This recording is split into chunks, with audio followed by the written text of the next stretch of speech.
जुल्म जो है वो एक बड़ी पैमाने पर अब घड़ा बढ़ चुका है। आज जनता त्रस्त है, आम आदमी अपना सामान्य जीवन जीने के लिए रो रहा है। लोग आत्महत्याएं कर रहे हैं, स्टूडेंट्स सड़कों पे निकले हुए हैं, रोजगार नहीं। MBA वालों से चाय बिकवाई जा रही है, पकौड़ा बनाने के लिए उनको कहा जा रहा है। एक लफ्ज है काफिर। आज की डेट में हम काफिर बोलते हैं तो हमारे नॉन मुस्लिम भाई, भले वो किसी भी मजहब के हो, वो उसको नेगेटिव लेते हैं कि काफिर मतलब ये हमको बोल रहा है। लेकिन काफिर मुसलमान भी हो सकता है जो अल्लाह का नाफरमान है, उसके साथ किसी को शरीक करता है। जैसे आज दुनिया में इतना जुल्म सितम हो रहा है, इतनी नफरतें फैलाई जा रही है, उसके बावजूद इंसानियत कहीं ना कहीं जिंदा है। ये हम कोविड पीरियड में देख चुके हैं। तमाम जो प्राकृतिक आपदाएं आती है, बाढ़ आती है, सैलाब आते हैं, हम उसमें देखते हैं लोग मजहब भूल जाते हैं, इंसानियत देखते हैं एक दूसरे के लिए। गरीब आदमी खुद के घर में अगर 2 रोटी है तो वो पड़ोसी को 1 रोटी देता है। इस में आने की वजह ही मेरी जो है कुरान है, मेरे नबी है, मेरा दीन है। मुझे फक्र है कि मैं इस्लाम का मानने वाला हूँ। क्यों? क्योंकि मेरा धर्म इंसानियत सिखाता है, मेरा मजहब अच्छा ही सिखाता है। वो बांटने की बात नहीं करता, वो जोड़ने की बात करता है। आप यकीन करना कि मुझे कोविड के अंदर एक गुरुद्वारे से भी मुझे बाकायदा रोज 500 से 1000 पैकेट फूड के बना करके मिलते थे। जो मेरे ताल्लुकात है, जो मेरे दोस्त हैं बचपन के या जो बाद में मेरे प्रोफेशन के दोस्त हैं, सिख कम्युनिटी से, वो लोग पूरा मेरा सपोर्ट कर रहे थे। ज्ञानी जी होते हैं गुरुद्वारे के, वो पूरा सपोर्ट कर रहे थे। क्या मुस्लिम, क्या नॉन मुस्लिम, क्या सिख, क्या ईसाई, क्या हिंदू, XYZ हर मजहब का आदमी उस वक्त इंसानियत। तो वो तमाम लोगों ने मेरे साथ मिलकर अगर काम करा तो फिर मैं कैसे किसी 2 धर्मों के बीच में दरार डाल सकता हूँ, नफरत फैला सकता हूँ, ये चीज़ मेरे दिमाग में नहीं बैठती। हमारे इंदौर के पास में जो इंदौर मुंबई हाईवे है, मैंने वहाँ जाकर देखा कि एक 3 साल की बच्ची बेंगलोर से 1100 किलोमीटर चलते हुए आ रही है। कभी बाप कंधे पे बिठा ले, कभी माँ कंधे पे बिठा ले। उस बच्ची के पैर में छाले पड़े, मेरी आंखों से आंसू निकल गए। मुझे मेरी औलाद याद आ गई। हमने मैकेनिक्स तैयार करे जिनकी गाड़ियाँ खराब हो गई। इवन एक बंदा मुंबई से आया, मेरा बहुत अच्छा दोस्त है, उसकी बाइक खराब हो गई तो उसको हमने हमारी बाइक दी कि तू ले जा तो कर लेंगे। देखिए, सबसे पहले ये जो एलिगेशन लगाए गए, तो इस पर मेरा एक सवाल बनता है कि जिस पोस्ट के आधार पर मुझ पर ये कार्रवाई की गई, जो फेक FIR मुझ पर लॉन्च की गई, जो एलिगेशन लगाए गए, सबसे पहली चीज़ ये आती है कि क्या किसी भी धर्म का धर्म ग्रंथ, जो पवित्र धर्म ग्रंथ होता है, क्या वो ऐसी तालीम देता है या ऐसी बात कहता है कि जिससे 2 धर्मों के मानने वालों के बीच में नफरतें फैल सकती हैं? तो मुझे लगता है कि इस सवाल का जवाब हर इंसान यही देगा, चाहे वो पढ़ा लिखा हो या अनपढ़ हो, कि ऐसा नहीं होता है। मैंने जब खरगोन में 10 अप्रैल को रामनवमी की यात्रा के दौरान जो दंगा हुआ था, चूंकि मैं एक सोशल एक्टिविस्ट हूँ, APCR जो लीगल फील्ड में काम करती है मजलूमों के लिए, चाहे वो किसी भी रिलीजन का हो, वो उनको सपोर्ट लीगल एड का देते हैं। मैं उसका MP का रीजनल कोऑर्डिनेटर हूँ। तो मेरी उस पोस्ट के एतबार से ये जिम्मेदारी बनती है कि वहाँ पर अगर कुछ ऐसा हुआ है तो वहाँ पर जो पीड़ित है, मैं उनके लिए सपोर्ट में उनके आऊँगा। 11 तारीख के दिन मैंने एक नॉर्मल पोस्ट की थी क्योंकि हालात बहुत ख़राब हो रहे थे। मुस्लिम समाज में गुस्सा था क्योंकि ये बड़ी एक हमारा कहना चाहिए कि हमारा दुर्भाग्य है इस वक्त देश का कि धर्म की अफीम चटा करके ऐसा मदहोश कर दिया गया है कि आदमी इंसानियत भूल चुका है। तो मुझे लगा कि मुझे कम से कम मुस्लिम समाज पे जो भी जुल्म हुए हैं उसके एवज में जो उनके अंदर गुस्सा है वो कहीं गुस्सा फट ना पड़े, तो मैं उनको समझाऊं। उस एतबार से मैंने उन्हें एक हदीस और एक कुरान की आयत का तर्जुमा डाला था। अच्छा। जो पोस्ट किया था। अब जब वो मैंने पोस्ट किया, खरगोन में एक पुलिस कांस्टेबल, आपको बीच में रोकूंगा, क्या वो आयत थी और क्या उसके वो उसके अंदर ये था कि एक दौर ऐसा आएगा जब दुनिया की बदतरीन कौमें तुम पर ऐसे टूट पड़ेंगी जैसे भूखे दस्तरखान पे टूट पड़ते हैं।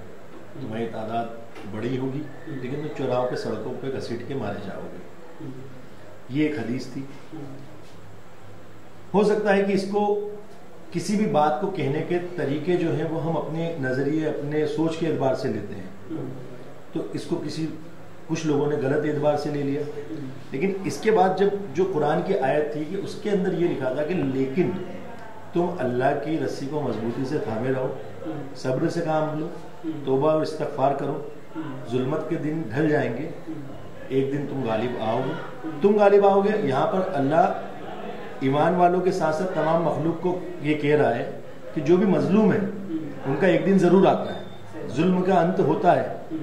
जैसे एग्जाम्पल के तौर पे अभी दीपावली आ रही है, तो जो हिंदू धर्म के मतलब जो कहना चाहिए कि मोदबर शख्सियत हैं, जिन्हें श्री राम कहा जाता है, मर्यादा पुरुषोत्तम राम कहा जाता है, तो बात उनका जो रावण के साथ युद्ध हुआ उसको इस तरीके से लिया जाता है कि एक दशहरे पे जब रावण जलाया जाता है तो सब कहते हैं कि सत्य की जीत हुई, असत्य हार गया, मतलब जुल्म हार गया और मजलूम जो था वो सत्य और हक जो था वो जिंदा हुआ। तो वही इस्लाम भी सिखाता है, यहाँ वही अल्लाह ने कुरान में फरमाया। इसके साथ मैंने आगे लिखा कि जुल्मत के दिन ढल जाएंगे, इंशाअल्लाह एक दिन तुम्हारा आएगा, तुम गालिब आओगे, वो वक्त अनकरीब है। क्योंकि जुल्म का घड़ा जब बढ़ता है, आज देश में जो हालात हैं वो यही दर्शाते हैं कि कहीं ना कहीं जुल्म जो है वो एक बड़ी पैमाने पर अब घड़ा बढ़ चुका है। आज जनता त्रस्त है, आम आदमी अपना सामान्य जीवन जीने के लिए रो रहा है, लोग आत्महत्याएं कर रहे हैं, स्टूडेंट्स सड़कों पे निकले हुए हैं, रोजगार नहीं है, एमबीए वालों से चाय बिकवाई जा रही है, पकौड़ा बनाने के लिए उनको कहा जा रहा है। तो कोई माँ बाप अपनी खून पसीने की कमाई लगा करके अपनी औलाद को लाखों रुपए लगा करके 4-5 साल उसकी जिंदगी के लगा करके इसलिए उसे नहीं पढ़ा रहा है, एजुकेशन इसलिए नहीं दे रहा है कि वो जाकर के चौराहे पे पकौड़े की दुकान लगाए। तो इन तमाम चीजों से ध्यान भटकाने के लिए धर्म की अफीम चटाई जाती है। तो वो कहीं ना कहीं वो चीज थी। अब उसके आगे मैंने लिखा कि एक दिन जुल्मत का हट जाएगा। देन आगे उसमें ये था कि इंशाअल्लाह वो वक्त अनकरीब है, अल्लाह तुम्हारा मददगार हामी और नासिर, अल्लाह अकबर। अब इसको मैं अगर बताऊं कि इसके तर्जुमे जो होते हैं, तो जैसा मैंने बताया कि जुल्मत और वहां तक मैंने बताया, उसके बाद कि अल्लाह तुम्हारा हामी और नासिर और मददगार है। तो अल्लाह यानी एक सर्वशक्तिमान, हिंदू धर्म सनातन धर्म में भी बोलता है कि एक ही सर्वशक्तिमान है। हर धर्म ये बोलता है कि कहीं ना कहीं एक सर्वशक्तिमान ऐसी एक ताकत है, पावर है, जिसको कोई गॉड बोलता है, कोई भगवान बोलता है, कोई खुदा बोलता है। अलग अलग धर्म के लोग अलग अलग नामों से जानते हैं। उनके पैगंबर आए जिनको कोई देवता बोलता है, कोई पैगंबर बोलता है, कोई प्रॉफिट बोलता है। तो कहीं ना कहीं ये जो चीज है हामी और नासिर और मददगार हो, मतलब वो मालिक जो है, जो इस पूरी दुनिया का निजाम चला रहा है, वो मजलूम का मददगार है, उसका मुहाफिज है। और अल्लाह अकबर का मतलब अल्लाह सबसे बड़ा है, मतलब भगवान सबसे बड़ा है, खुदा सबसे बड़ा है, गॉड सबसे बड़ा, वही तो सर्वशक्तिमान है।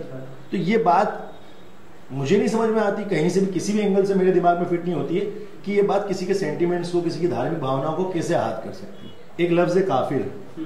अब आज की डेट में हम काफिर बोलते हैं तो हमारे नॉन मुस्लिम भाई, भले ही वो किसी भी मजहब के हों, वो उसको नेगेटिव लेते हैं कि काफिर मतलब ये हमको बोल रहा है। लेकिन काफिर मुसलमान भी हो सकता है, जो अल्लाह का नाफरमान है, जो उसके साथ किसी को शरीक करता है, जो उसके अलावा किसी और पे एतबार रखता है, किसी और से मांगता है, तो वो काफिर ही हो।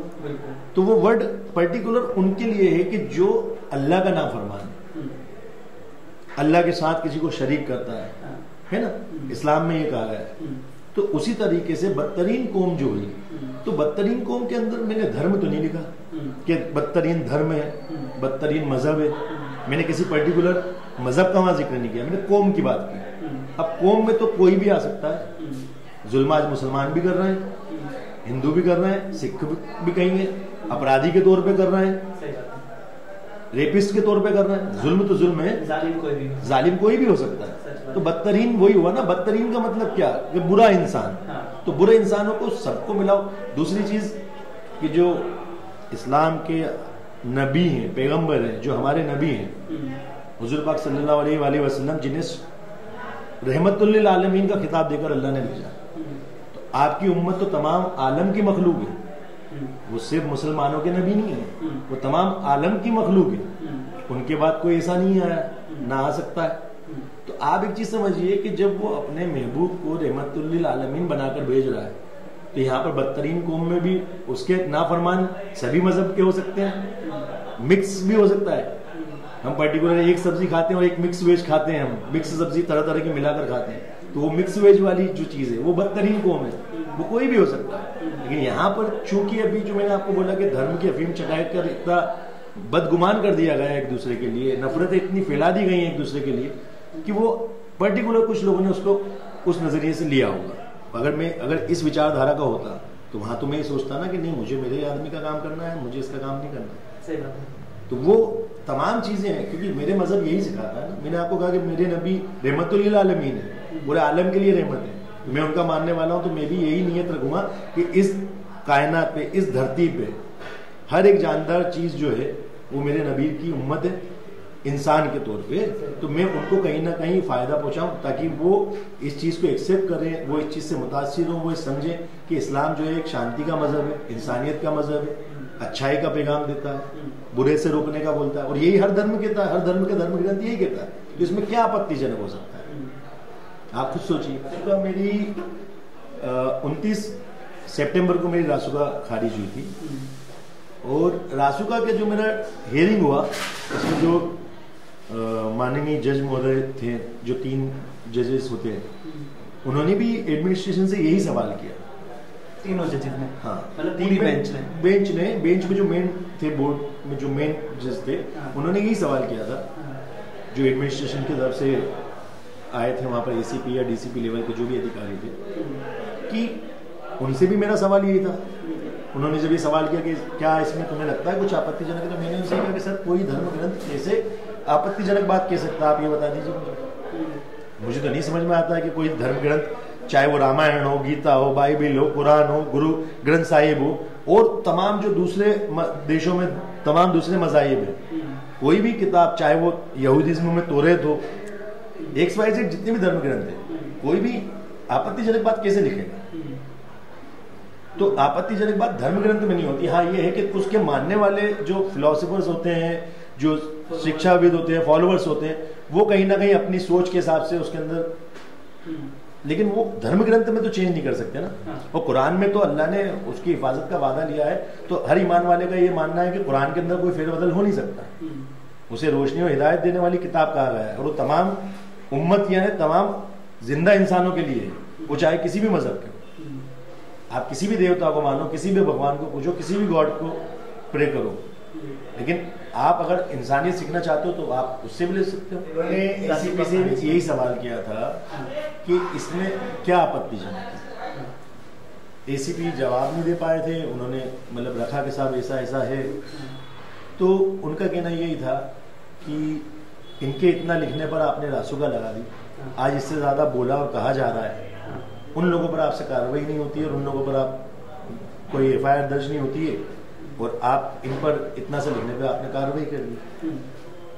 उनको देख करके, उनके इस कमेंट को सुनने के बाद मुझे दिल में ये एहसास, जो मैं यकीन था शुरू से मुझे, कि जिसे आज दुनिया में इतना जुल्म सितम हो रहा है, इतनी नफरतें फैलाई जा रही है, उसके बावजूद इंसानियत कहीं ना कहीं जिंदा है। ये हम कोविड पीरियड में देख चुके हैं। तमाम जो प्राकृतिक आपदाएं आती है, बाढ़ आती है, सैलाब आते हैं, हम उसमें देखते हैं लोग मजहब भूल जाते हैं, इंसानियत देखते हैं एक दूसरे के लिए। गरीब आदमी खुद के घर में अगर 2 रोटी है तो वो पड़ोसी को 1 रोटी देता है। एक्टिविज्म में आने की वजह ही मेरी जो है कुरान है, मेरे नबी है, मेरा दीन है। मुझे फक्र है कि मैं इस्लाम का मानने वाला हूँ। क्यों? क्योंकि मेरा धर्म इंसानियत सिखाता है, मेरा मजहब अच्छा ही सिखाता है। वो बांटने की बात नहीं करता, वो जोड़ने की बात करता है। वो कहता है कि एक जानदार, अगर वो जानवर भी है और उसको अगर तकलीफ में और आपकी जात से उसको कुछ फायदा पहुंच सकता है, तो आप पहले उसकी मदद करो, है ना। तो मैं ये जो एक्टिविज्म में आया, ये मैं जो छोटे से बड़ा हुआ, जिस जनरेशन से हूँ, उस जनरेशन ने दुनिया में जो बदलाव हुए हैं बड़े पैमाने पर, कि हम एक डायल वाले टेलीफोन से एंड्रॉयड पे आ गए हैं, OS पे आ गए हैं, और फ्यूचर में पता नहीं क्या टेक्नोलॉजी आने वाली है। तो हमने वो दौर देखा, तो उन सब तमाम चीज़ों को देखते हुए मुझे ऐसा लगा कि नहीं, इस्लाम इंसानियत सिखाता है, तो मुझे भी इसमें काम करना है। मुझे भी अपने रब के सामने खड़ा हूँ तो बोल सकूँ कि तूने जो सिखाया था, कहा था, मैंने तेरे हुक्म को कुछ टूटी फूटी कोशिश की। कोविड के अंदर जब 23 मार्च को जब पब्लिक लॉकडाउन की, 21 मार्च को जो एक संडे का लॉकडाउन का गया, जनता कर्फ्यू का नाम दिया गया, चूंकि एक्टिव हूँ, शहर में एक्टिविज्म में हूँ, तो कहीं ना कहीं एडमिनिस्ट्रेशन में ताल्लुकात होते हैं। हमेशा पता चल रहा था, देश के हालात हम देख रहे थे, महामारी जिस तौर से फैल रही थी, तो हमें लगा कि आगे ये कंटिन्यू हो सकता है।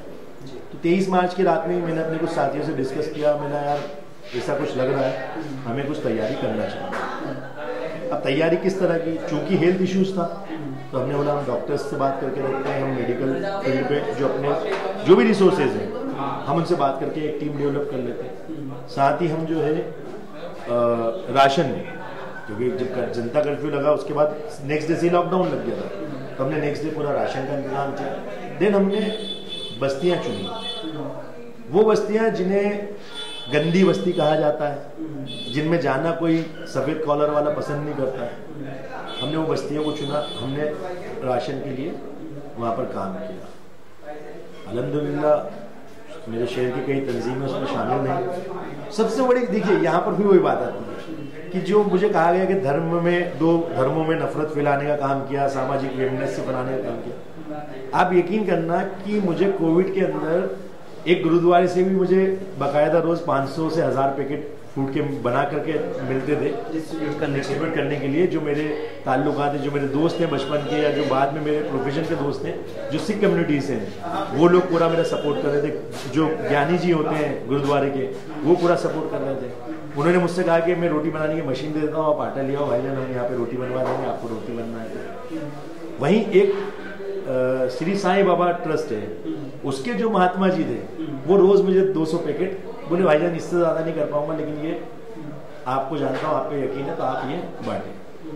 तो आप ये सोचिए, उसके अलावा जो हेल्थ फील्ड में काम कर रहे थे, मेडिकल फील्ड में काम कर रहे थे, क्या मुस्लिम, क्या नॉन मुस्लिम, क्या सिख, क्या ईसाई, क्या हिंदू, XYZ हर मजहब का आदमी उस वक्त इंसानियत, तो वो तमाम लोगों ने मेरे साथ मिलकर अगर काम करा, तो फिर मैं कैसे किसी दो धर्मों के बीच में दरार डाल सकता हूँ, नफरत फैला सकता हूँ, ये चीज़ मेरे दिमाग में नहीं बैठती। तो हमने राशन पे काम किया। देन फिर जब प्रवासी मजदूर जिन्हें कहा गया, सबसे पहली चीज़ कि आज इतने बुरे हालात हैं कि हम जो है पैमाने बना लिए हमने अमीर गरीब के। गरीब है तो उसको प्रवासी मजदूर बोल दिया, क्यों? वो इंसान नहीं है, वो आपका हमवतन भाई नहीं है, आपका हमवतन भाई है ना। गरीब भी है तो कोई उससे इशू तो नहीं है, एटलीस्ट वो इंसान है। इसकी बुनियादी में इतना उसका इंसान होना ही मेरे लिए काफी था। जब मैं वहाँ हमारे इंदौर के पास में जो इंदौर मुंबई हाईवे है, मैंने वहाँ जाकर देखा कि एक 3 साल की बच्ची बेंगलोर से 1100 किलोमीटर चलते हुए आ रही है। कभी बाप का कंधे पे बिठा ले, कभी माँ कंधे पे बिठा ले, उस बच्ची के पैर में छाले पड़े हैं। तो मेरी आंखों से आंसू निकल गए, मुझे मेरी औलाद याद आ गई। तो उन लोगों को जब हमने देखा, तो वहाँ पर हमने डिसाइड किया कि अब रिलीफ का काम जो टीम काम कर रही है, हम उसको छोड़ के मैं यहाँ पर काम करूँगा। तो वहाँ पर एक मेरा मित्र था, पाटीदार जी हैं, उनका एक गैराज है हाईवे पे, टायर कंपनी का शोरूम भी है उनका, काफ़ी स्पेस था। हमने वहाँ पे मेडिकल कैंप लगाया। एक नॉर्मल शुरुआत की थी मैंने चाय और टोस्ट से, ये चाय और टोस्ट ही अपन इनको दे देंगे, पीने का पानी पिला देंगे, इतना भी काफ़ी है। टेंट लगा दिया था, बिस्तर लगवा दिए। धीरे धीरे करके वहाँ पर भी ये हुआ कि एक सरदार जी जो आते हैं, वो मुझे छोले और भटूरे बना के देके जाते हैं। एक पाटीदार हमारा भाई था, उसने छाछ के ड्रम भर भर के भेजे। एक दूसरा भाई था, उसने हमारे लिए मेडिकल की किट्स अवेलेबल करवाई। वहाँ पर भी जब उन्होंने देखा, तो जो मुझसे जुड़े लोग थे अलग अलग मजहब के, उन्होंने मेरा सपोर्ट किया। तो वहाँ पर ये हो गया कि मेडिकल के भी पूरे सब साधन उपलब्ध थे, रिलैक्सेशन के भी सारे साधन उपलब्ध थे। इवन हमने महिलाओं के लिए, जो इस्लाम में महिलाओं को पर्दे के लिए कहा गया है, भाई जब आपके सामने 500 मर्द सो रहे हो तो वहाँ एक महिला कैसे सो सकती है? तो हमने उनके लिए अलग से बाकायदा टेंट लगा के पूरा पर्दे का एहतमाम करके, और उनके फैमिली मेंबर्स को बोला कि आप जेंट्स जो है आप साइड में बाहर बिस्तर लगा ले, ये लोग अंदर हिफाजत से सो गए। हमने मैकेनिक्स तैयार करे कि जिनकी गाड़ियाँ खराब हो गई। इवन एक बंदा मुंबई से आया, मेरा बहुत अच्छा दोस्त है, उसकी बाइक खराब हो गई तो उसको हमने हमारी बाइक दे दी कि तू ले जा, वो कर लेंगे। मतलब इस तरह के तमाम बहुत किस्से हैं। लेकिन मुझे तो सिर्फ वहाँ इंसानियत दिख रही थी। मुझे वहाँ दिख रहा था कि एक इंसान कितना लाचार और कितना मजबूर है